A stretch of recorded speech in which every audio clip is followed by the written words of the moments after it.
Les travaux du pont de Kolda avancent à grands pas. Ici, les ouvriers sont à pied d'œuvre. C'est la course contre la montre qui est déclenchée pour respecter la date de livraison des travaux. Nous sommes à un pourcentage d'avancement de 60%, mais ce qui était plus difficile pour ce type d'ouvrage-là, ce sont les fondations profondes. Donc toutes les fondations profondes ont été réalisées.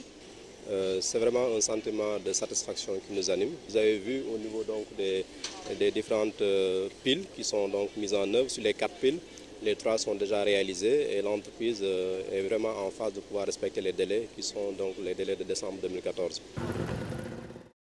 Avant le démarrage des travaux, un travail préalable a été effectué sur ce site. Cela consistait à déplacer et à recaser les occupants. Et pour ce faire, plus de 136 millions ont été décaissés par le MCA. MCA a indemnisé toutes les PAP, les PAP entendées par personnes affectées par le projet, ont été tous indemnisés à 100%. Maintenant, il y a des indemnisations en nature, ce qui concerne les sites de recasement.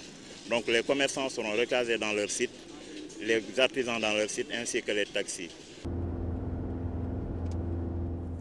Sur la RN6 aussi, les travaux avancent. Sur le tronçon Kolda-Kounkané, déjà 18 km sont ouverts à la circulation. J'apprécie vraiment la qualité du travail pour les 18 km ouverts à la circulation. Mais ce que nous souhaitons, c'est que le reste des travaux soit accéléré. Pour le reste des travaux, donc en termes d'avancement sur les terrassements, on est à un niveau d'avancement de 70%. Pour la couche de fondation, on est à un niveau d'avancement de 50%. Et pour donc, la couche de base et le revêtement, on est à un niveau d'avancement de 30%. Pourtant, les travaux ont connu un ralentissement à cause des pluies. Avec la fin de l'hivernage, ils devraient être accélérés. Avec l'hivernage, on a eu quelques baisses de rendement avec l'effet des pluies.